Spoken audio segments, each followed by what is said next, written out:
Assalamualaikum warahmatullahi wabarakatuh. Izin berpendapat Bapak dan teman-teman mengenai jawaban nomor 33. Diketahui dari soal ada sebuah tali jemuran yang panjangnya itu 8 meter. Kemudian tali tersebut dikaitkan kain basah yang beratnya 0,8 kg, tepat di tengah-tengah tali jemuran tersebut. Otomatis pakaian basah ini memotong tali jemuran itu sama besar. Karena panjang keseluruhannya itu 8 meter, berarti dibagi 2, sisi kiri 4 meter, sisi kanan 4 meter juga.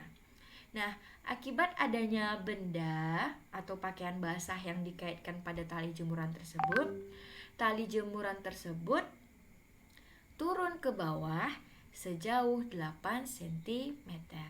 Nah, pertanyaannya, berapakah masing-masing tegangan tali jemuran tersebut? Nih ya, nih tegangan tali itu yang ini.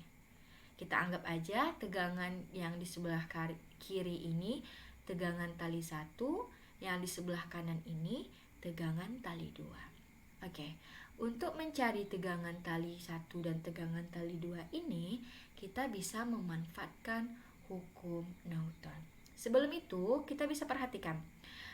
Ini kan panjang tali semula nih. Kemudian ini panjang tali yang telah diberikan massa.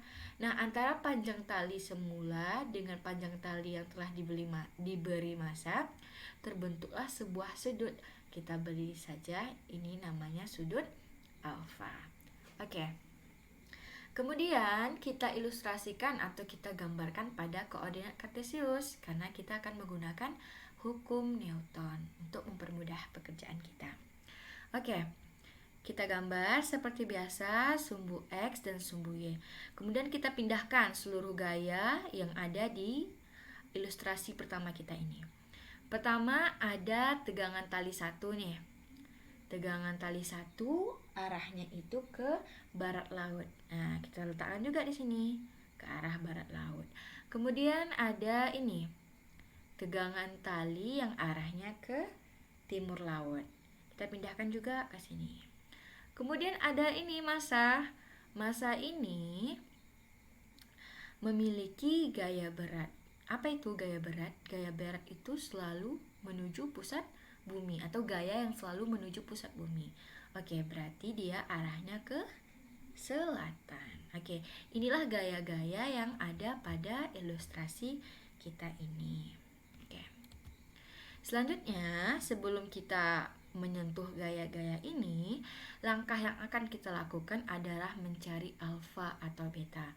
Kita bisa mencari sudut yang di sini atau mau sudut yang di sini. Kita pilih aja sudut yang di sini ya.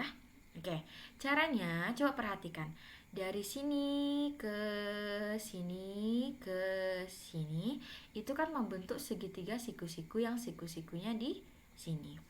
Jadi otomatis kita bisa menggunakan konsep Pythagoras. Kita anggap saja sisi miringnya ini sebagai X. Oke, ini X. Berarti ini kan 8 cm nih, ini 4 meter. Nah, kita samakan aja nih satuannya sama-sama meter. Jadi 8 cm ini kita ubah ke meter jadi 0,08 meter. Jadi akar dari 0,08 kuadrat ditambah 4 kuadrat diperolehlah 4 meter. Nah, untuk mencari sudut alfa ini, kita bisa menggunakan sin, cos, atau tan. Nah, di sini saya menggunakan sin.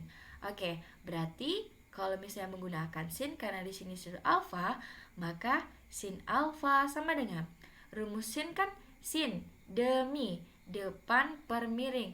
Nah, depan sudut ini mana? Ini 8 cm atau 0,8 meter nih. Miringnya kan sudah kita cari tadi. Nih, 4 meter. Jadi 0,08 dibagi 4. Dapatlah sin alfa sama dengan 0,02. Nah, untuk mencari nilai alfa berarti sin inverse 0,02 sama dengan 1,15 derajat atau 1,15 derajat gitu. Jadi nilai dari sudut alfa ini adalah 1,15 derajat gitu. Nah, coba teman-teman perhatikan, benda ini kan tadi membagi sama besar nih antara tali kiri dan tali kanan. Otomatis sudut yang di sini dengan sudut yang di sini sama besar karena alfa dan beta merupakan sudut pada segitiga sama kaki. Jadi nilai 1,15 derajat ini juga berlaku untuk beta. Oke. Sekarang sudah dapat nilai alfa atau nilai betanya nih.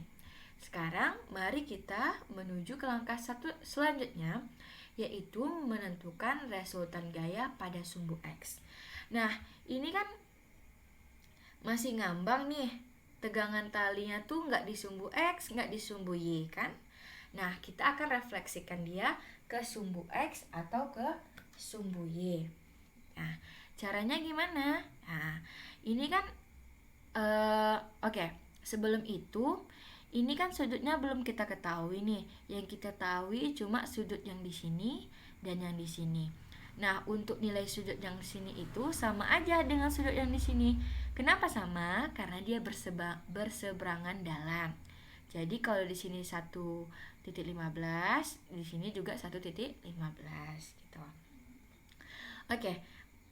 Berarti sekarang kita refleksikan tegangan tali 2 misalnya ya, yang pertama ke sumbu X. Nah, caranya gimana? Kita menggunakan cos. Ini kan kalau ditarik garis putus-putus, di sini X-nya. Jadi cos rumusnya cos samping per miring, diperolehlah proyeksi ke sumbu X-nya T2 cos beta. Kemudian ini juga T1 diproyeksikan lagi ke sumbu X, diperolehlah T cos alfa. Oke.